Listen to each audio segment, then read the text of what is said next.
the body regain its original dimensions or configuration. Its original dimension or configuration. Therefore, what is elastic limit? You write down what you wrote. Yes, it is the maximum value of deforming force after the removal of which the body regains its original dimension, shape or size or configuration. Okay.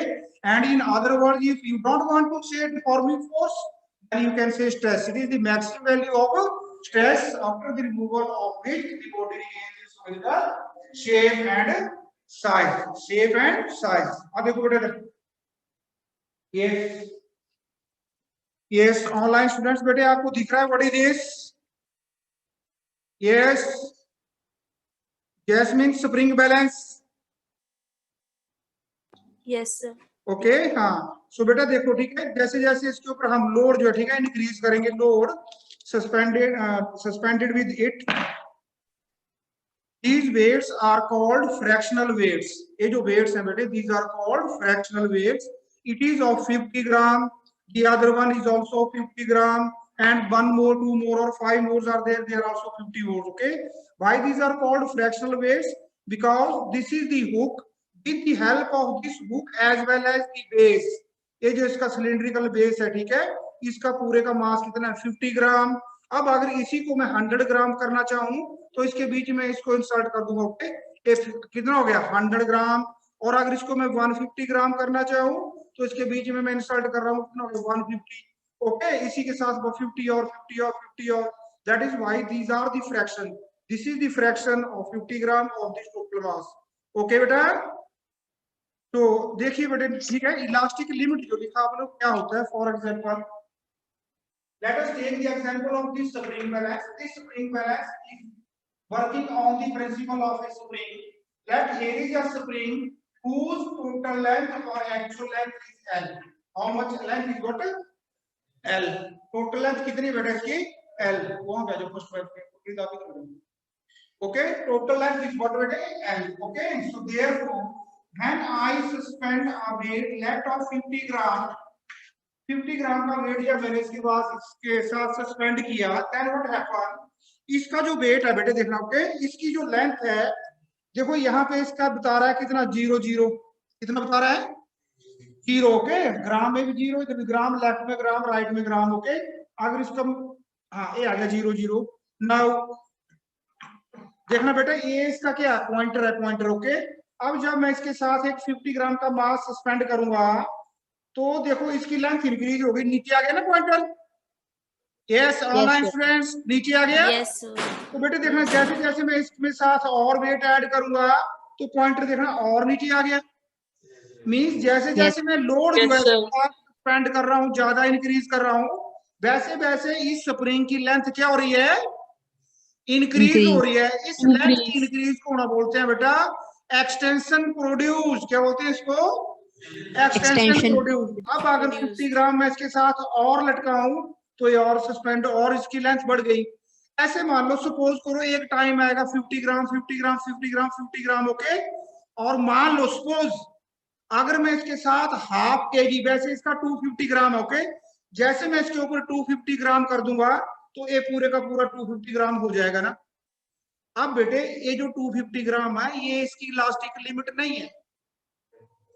इसकी elastic limit जो है वो 250 ग्राम से ज्यादा है. That may be 50 मोर ग्राम, 300 ग्राम या 350 ग्राम. Okay, लेकिन एक टाइम आएगा अगर मैं इसके साथ 50 ग्राम ऐड करता जाऊं तो क्या होगा बेटा जी? बोलना शाबाश, खुशी खेती. क्या होगा बेटे? यस, अब बोलो, क्या नाम आपका? जल्दी बोलो. अगर मैं 50 ग्राम देखो, फर्स्ट 50 ग्राम सस्पेंड किया तो इसकी लेंथ कितनी? थोड़ी सी इंक्रीज होगी. ओके, लेट कितनी इंक्रीज होगी? Let this is equal to L1. Okay, ये तो फर्स्ट 50 था और ये सेकंड 50 ऐड कर दिया तो टोटल कितना हो जाएगा अबे? 100 ग्राम. अगर मैं लेट सपोज करो कि आप 150 कर दिया तो 150 के बाद क्या हो जाएगा? लेंथ इसकी और इंक्रीज हो जाएगी. कितनी? L1 तो डेल्टा पहले थी, अब कितनी हो जाएगी? Delta L2. लेकिन एक टाइम आएगा जब इसकी इलास्टिक लिमिट आ जाएगी ना, इलास्टिक लिमिट मान लो इसकी 350 ग्राम है, तो जब मैं इसको 350 ग्राम क्या करूंगा, सस्पेंड करूंगा और फिर इसको 350 ग्राम को हटा दूंगा, तो ये अपने आप को दोबारा अपनी शेप में क्या कर लेगा, रिगेन कर लेगा अपनी शेप। जैसे मैंने अगर 351 ग्राम किया, तो 351 जो फर्स्ट एक्स्ट्रा 1 ग्राम आ, वो उसकी इलास्टिक लिमिट से क्या हो गया, परे हो गया ना। और फिर जब जैसे 351 ग्राम हो जाएगा, तो ये क्या बन जाएगा, सीधी तार बन जाएगी है ना, एक वायर बन जाएगी, और फिर बाद में अपनी शेप को क्या नहीं करेगा, ये नहीं करेगा। ओके, तो अब we can say that this 350 gram is what, is the elastic limit of the material of the spring of this spring balance है ना। Okay okay, Yes, sir. ये हुक्स लॉ। यस बेटे, राइट डाउन, 2 बार गिर गया, तीसरी बार खुद गिर गया। यस बेटा जी, right down Hooke's law, HOOKEF, Hooke's law, Hooke's law. हाँ जी बेटा, देखो हुक्स लॉ जो है, ठीक है, हुक्स लॉ कई बच्चे ने बाद में पूछे बड़ी जो हुक्स लॉ, तो बच्चे पता क्या क्ल्यू देते हैं, बच्चे कहते हैं सर इसके साथ ना नीचे हुक लगी है, इसलिए इसको हुक्स लॉ बोलते हैं। हुक जो था, ठीक है, साइंटिस्ट का सरनेम था हुक्स लॉ के। हाँ, तो देखो बेटा हुक्स लॉ क्या है, हुक्स लॉ है ये जो स्प्रिंग है, देखो स्प्रिंग बैलेंस। ओके, आप स्प्रिंग ले लो या कोई वायर ले लो या कोई स्ट्रिंग ले लो, ओके, तो लेकिन रबड़ नहीं आप ले सकते, बिकॉज रबड़ जो है वो इलास्टोमर्स है, और इलास्टोमर्स जो है वो हुक्स लॉ को ओबे नहीं करते हैं। ओके, तो ये जो आपके पास बेटे स्प्रिंग बैलेंस है, इस स्प्रिंग बैलेंस पे हम क्या करेंगे, ओके, तो हुक्स लॉ ने क्या किया, this is the original length of the this spring is what, let I taking 10 centimetre, when no mass or weight is suspended with the spring, then the length of the spring is how much, 10 centimeter. Okay, now when a mass of 50 gram is suspended, then the length becomes what, 10 is already there. Okay, here is 10 and that here is increase of 1 centimeter. How much increase? 1 This centimeter. increase of 1 centimeter is called extension produced. So how much extension is produced in the length of the spring? 1 centimeter. Now in second case, let us increase the mass from 50 gram to 100 gram. In that case, the total increase in the length is left 3 centimeter. Sorry, 2 centimeter. एक तो centimetre पहले थी, लेकिन ये 1 centimetre और आ गया, that is 1 centimetre and again this is 1 more centimetre. Okay, so on the increase of mass from 50 to 100 gram, again 1 centimeter length is increased. As soon as I further goes on increasing 50 and 50 gram, I notice that for the addition of each 50 gram, the length increases by what? 1 centimeter. The length increases by what? 1 centimeter. Okay. So therefore, this increase in length is called extension produced. This is called extension produced. Therefore, Hooke's law states that it states that extension produced is directly proportional to the load. Extension, it states that, write down beta ji, it states that within elastic limit, the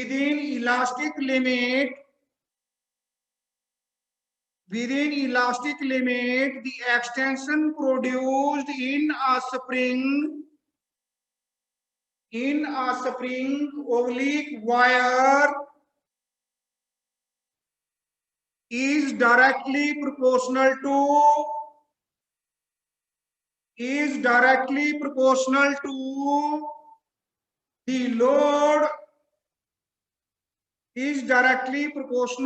the load applied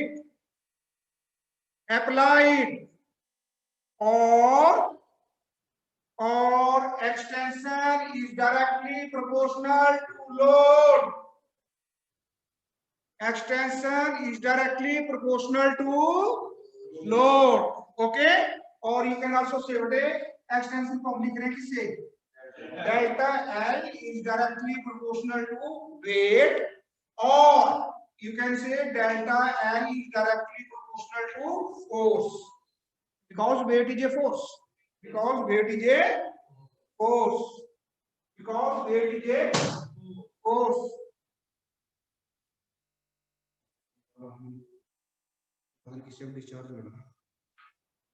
Because weight is a force. Okay.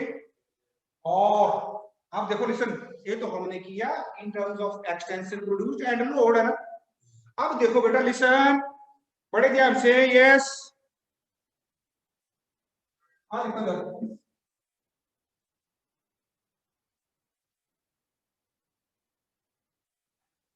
देखो बेटा, let us suppose this is the cross sectional area of the wire. Wire और spring जो था इसका cross sectional area, cross sectional area होता है बेटे, मान लो इतनी मोटी वायर है तो ए वाला जो एरिया होता है इसको बोलते हैं क्रॉस सेक्शनल एरिया। क्या होता है इसको? Cross sectional area. ओके, मान लो सपोज करो this is one length segment of a wire. ये जो बोर्ड लग रहा मान ले एक वायर का टुकड़ा है तो इसका जो ए वाला पोर्शन है इसको बोलते हैं क्रॉस सेक्शनल एरिया। क्या बोलते हैं इसको? Cross sectional area. Okay, so therefore बेटे जब मैंने इसके साथ सस्पेंड किया तो this is the cutter, this is the orientation of area and this is the direction of force or weight. So what is the angle? 90 degree. तो force per unit area हम उसको बोल देते हैं स्ट्रेस। क्या होता है इसको? स्ट्रेस। क्या होता है उसको? स्ट्रेस। और इस स्ट्रेस की वजह से हुआ क्या, देखना बड़े ध्यान से बेटे। मान लो इसका छोटा सा लेंथ, इतनी सी इसकी लेंथ जो डेल्टा एल क्या हो गई, इंक्रीज हो गई, and let this original length was how much? L. Okay, तो ये जो increase in the length है इसको क्या बोलते हैं? स्ट्रेन। क्या होते हैं इसको? Longitudinal strain. क्या होते हैं इसको? Longitudinal strain. और ये जो एरिया के फोर्स क्या लगती है, परपेंडिकुलर लगती है, इसको बोलते हैं नॉर्मल स्ट्रेस। क्या होते हैं इसको? Normal stress. तो पिछले केस में तो हमने इसको स्ट्रेन को बोला एक्सटेंशन और इस स्ट्रेस को बोला हमने क्या, लोड। ओके, तो अब हम इसको in terms of stress and strain भी डिफाइन कर सकते हैं। Okay, so therefore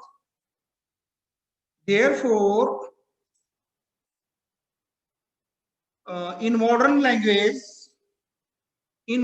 language, Hooke's law states that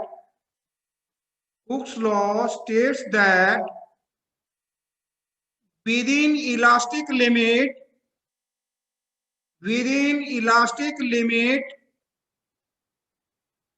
stress developed is directly proportional to strain produced.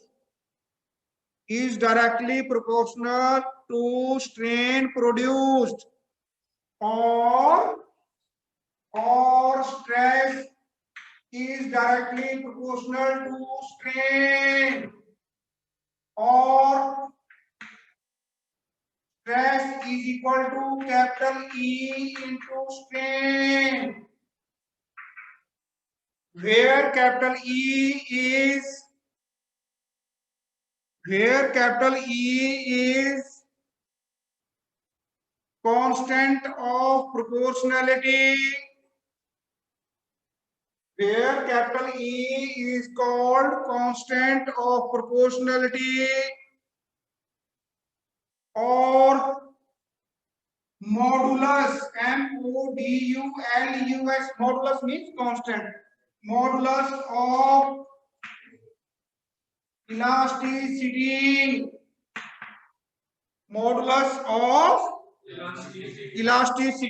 Therefore, write down equation number 1. Therefore, from equation number 1, we have capital E is equal to stress over what?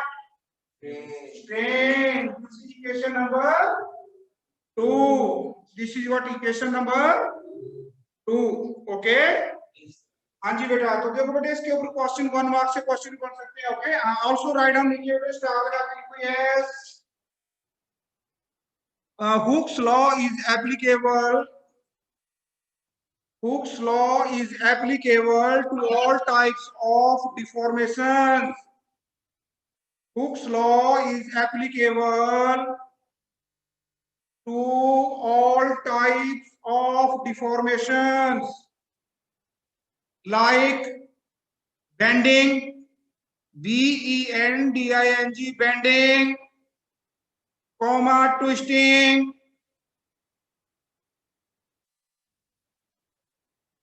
and compression.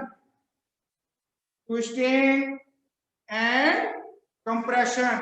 देखो अगर मेरे पास कोई piece of wire है, okay देखो बेटा piece of wire है, अगर मैं इसको बीच में से ऐसे कर दूं दिस इज कॉल्ड बेंडिंग, अगर इसको मैं ऐसे मरोड़ा दे दूं this is called what twisting, और अगर इसको मैं जोर से ऐसे कहीं पर होता है ना, जोर से धक्का मारे ऐसे जोर से, सम टाइम क्या होता है जैसे आप रात को उठते हैं ओके डर के मारे या जल्दी जल्दी, ठीक है, और दरवाजे का आइडिया नहीं, तो वैसे हर एक बच्चे को रात को पता लग जाता है ना, जैसे टाइपराइटर के ऊपर टाइपराइटर जो होता है ना वो फटाफट देखता हुआ रहता है, हाँ जी चाय का कप दे दो ना, जो टाइप करता रहता है ना, आदत है, वो यूज टू होता है ना, उसको पता होता है, तो वैसे ही हमें भी आदत होती है, ठीक है अभी ये आदत सीधा हाथ में पड़ जाता है जाके ना, लेकिन सम टाइम क्या होता है सूची के ऊपर गया दरवाजे को गया, ठीक है, और जब हम हाथ डालते हैं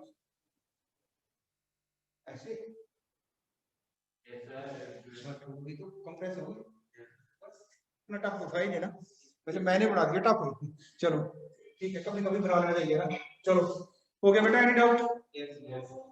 एनी डाउट? अब अगर आपको क्वेश्चन आएगा 3 मार्क्स से ज्यादा नहीं आता क्वेश्चन, ठीक है, state Hooke's law, okay, and how you can verify it, या state and verify Hooke's law, listen, तो आपने स्टेटमेंट चाहे ऊपर वाले दे दो चाहे बढ़ दे दो, लेकिन बेटर है this is the modern statement, okay, extension is directly load हो तो हर बच्चा समझ जाएगा, और उसके बाद मैंने लिख दिया because load is equal to stress, इसको एंगल नंबर बना दो, okay, normal stress of this and strain is change in this length, okay, और उसके बाद फिर आपने फिगर जो बनाया है 2 3 फिगर बनाने अपने, first without a weight L length, second with some weight W1, लिखना नहीं 50 ग्राम 60 ग्राम W1, ओके, और उसमें क्या करना, एल तो लेंथ थी साथ में डेल्टा L1 आपने क्या करना इंक्रीज, और फिर W2 है ना, ओके, W2 में भी आपने क्या करना वो थोड़ा डेल्टा L2 है ना, और फिर एक और बना देना, ठीक है, W3, इसके बाद उसको सीधा कर देना, ओके, तो जो W3 या हमने पहले लिख दिया उससे पहले ना,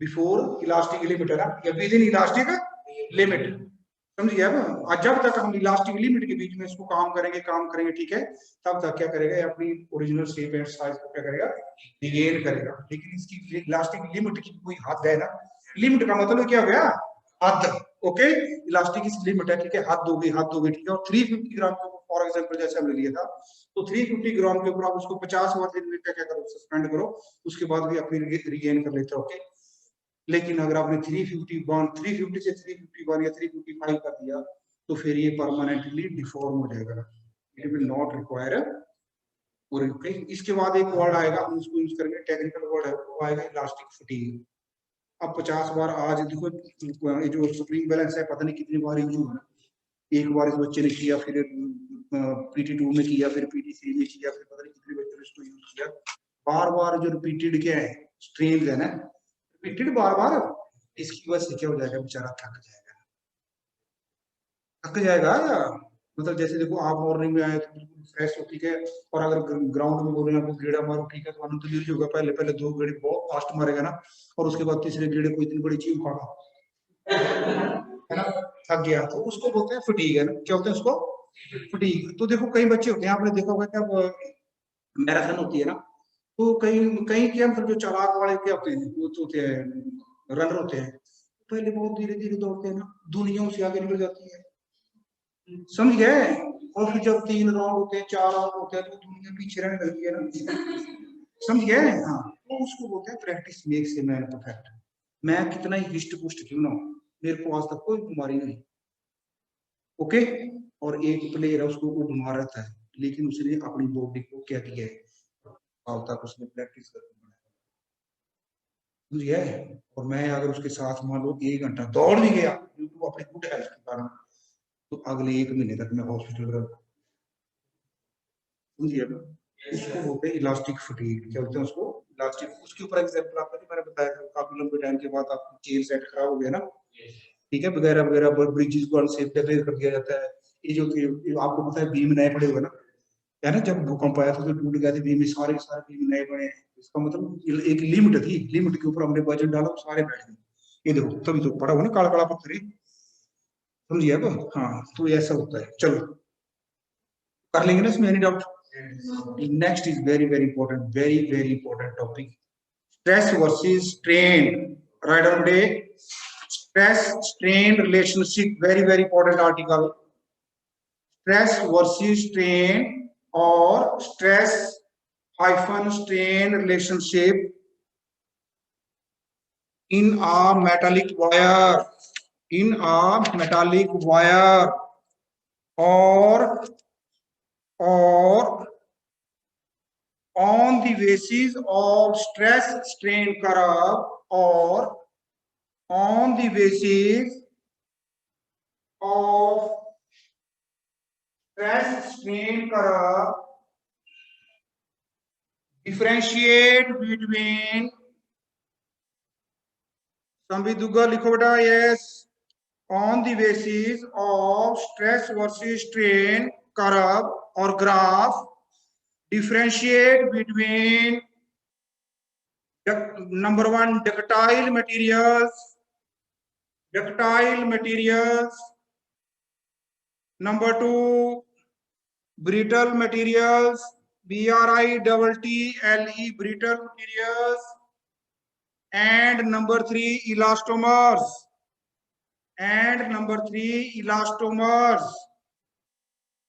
ओके ओके बेटा, देखो बड़े ध्यान से, छोटा सा ग्राफ है, थोड़ा बुक में आपको पढ़ते वक्त बोल लगेगा, आप नहीं समझोगे, ग्राफ के ऊपर ही आपने सब कुछ लिखना जो मैं लिखूंगा, ओके। आ देखो बेटा, here is the rigid support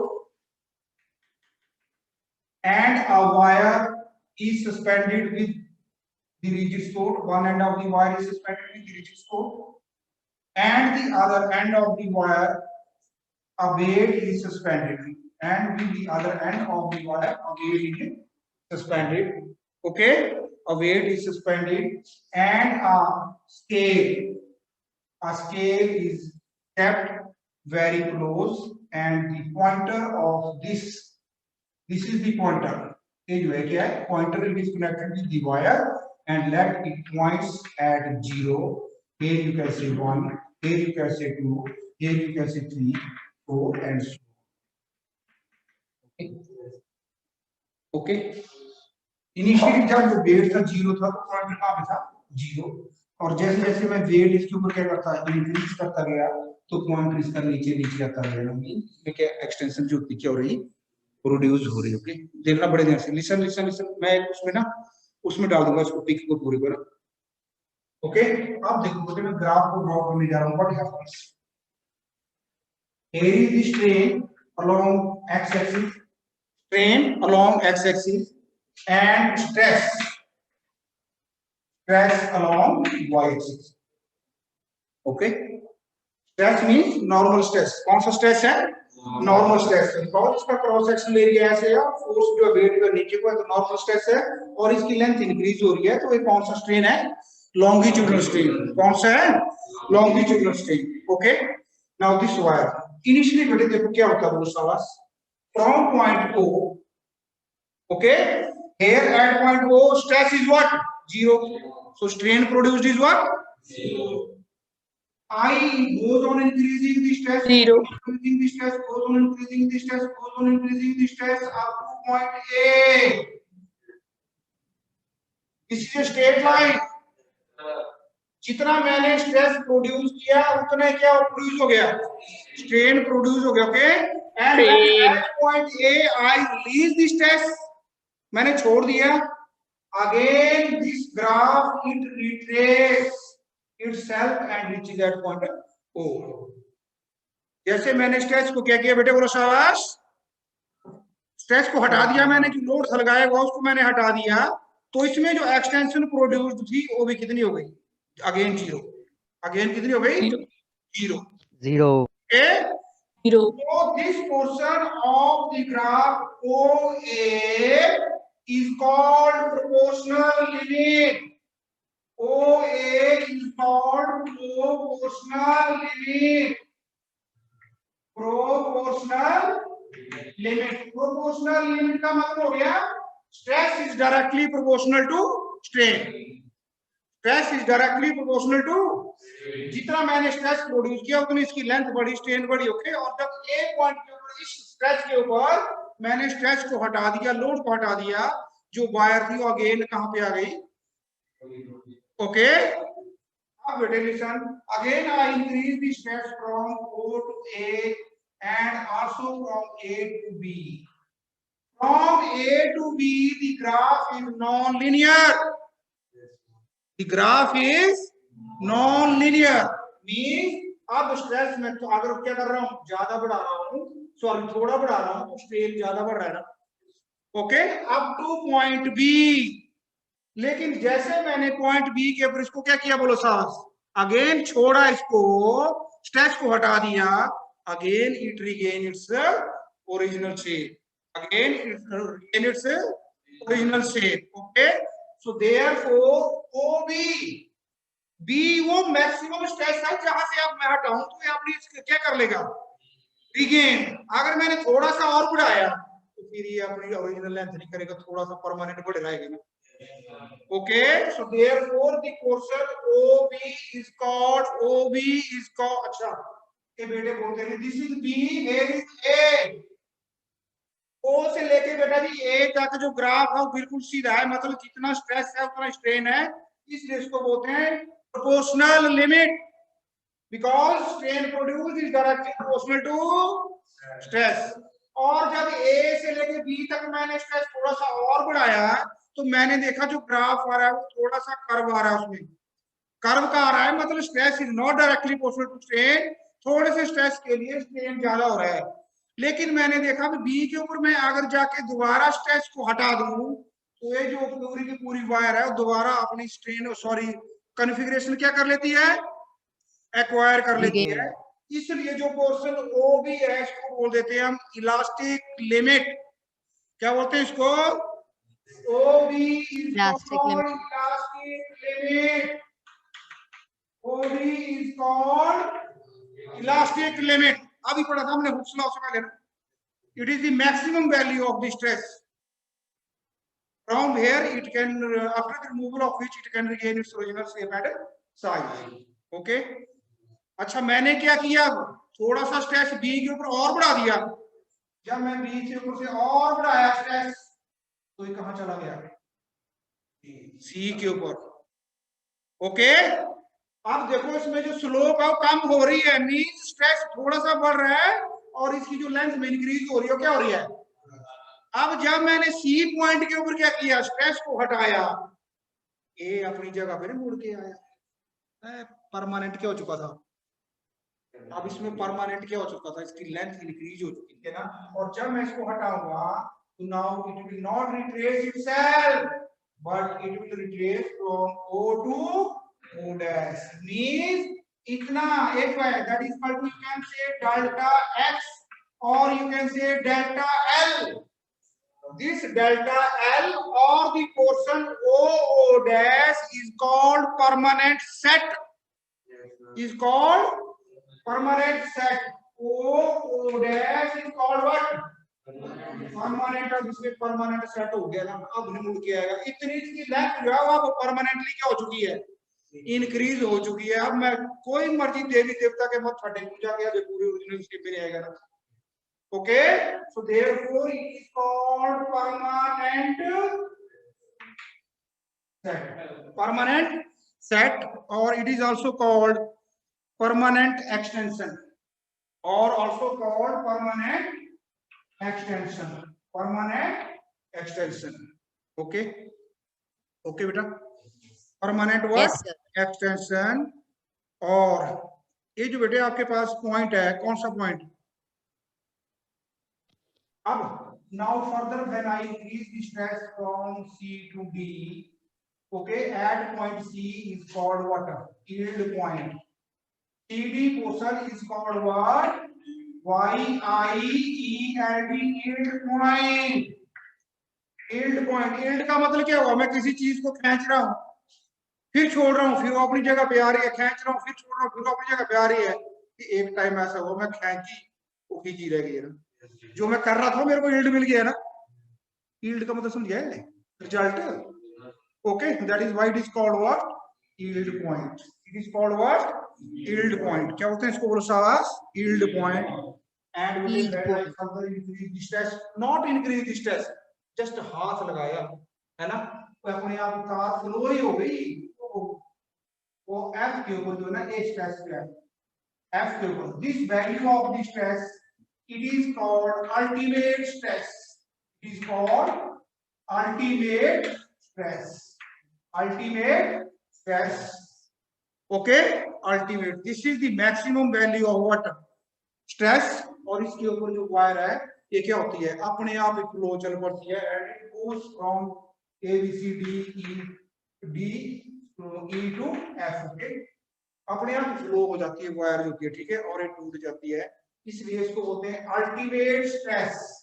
this value of stress is called ultimate stress और ब्रेकिंग स्ट्रेस, और breaking stress. Ultimate value of stress और ब्रेकिंग स्ट्रेस। ओके, और टेंसाइल स्ट्रेंथ, और also called tensile strength, breaking stress, ultimate stress और tensile strength, tensile strength. Okay, tensile strength. So this is the graph between stress versus strain. This is the graph between stress versus strain. ये बेटा आज आपने, ठीक है, आपने आपने इसको मैं लिखूंगा ना कुछ नहीं, ये मैंने आपको समझा दिया, ठीक है। अब समझाने के बाद आपने इसके ऊपर हर एक चीज जैसे लिखा है why is called proportional limit. Okay, तो इसके बाद आप लिखना how stress is directly proportional to what, strain. फिर बाद में जब ऑपरेट करेंगे समझ आ जाएगा। ओके, सेकंड था ओडी इज इलास्टिक लिमिट, मतलब बीओ पॉइंट है। अब वहां से अगर मैं इसको छोड़ूं तो वो हद बड़ा पॉइंट है ना, लिमिट पॉइंट है, यहां से छोड़ूं तो रिगेन कर लेता अपना शेप एंड साइज को, that is called elastic limit. और जब इसको मैंने फिर और बढ़ा दिया O dash, then it is permanent set. अब जब सी पॉइंट पे उसको मैं छोड़ूंगा तो now it will not retrace itself but it will come to point O, or this length that is called O length is called permanent set या permanent extension, and point CD this is also called what, yield point। okay, यहाँ पे अब इसकी जो बढ़ोतरी हो रही है, और उसके बाद for even no increase in stress, ये तो ये भी थोड़ा सा ज्यादा बढ़ गया, वैसे इधर रहा है ना, ऐसे तो भी ज्यादा बढ़ गया, ऊंचा चला गया, ठीक है। for no increase in stress, strain is increasing very large है ना। okay बेटा, okay, so next is ductile materials। listen beta, ductile materials पूछा ना फिर, what are ductile, है ना। yes, write down the materials, क्या इसके नीचे लिखना, ductile materials, the materials which follow the curve, which follow the curve A O to C are called ductile materials, are called ductile materials, and these are used to make sheets and springs. Ductile materials, and these are used to make steel and what, springs, plates, yeah, sheets and springs. Okay, for example, copper, aluminum, iron, steel. Okay, second one bete, write down brittle materials, brittle materials, brittle materials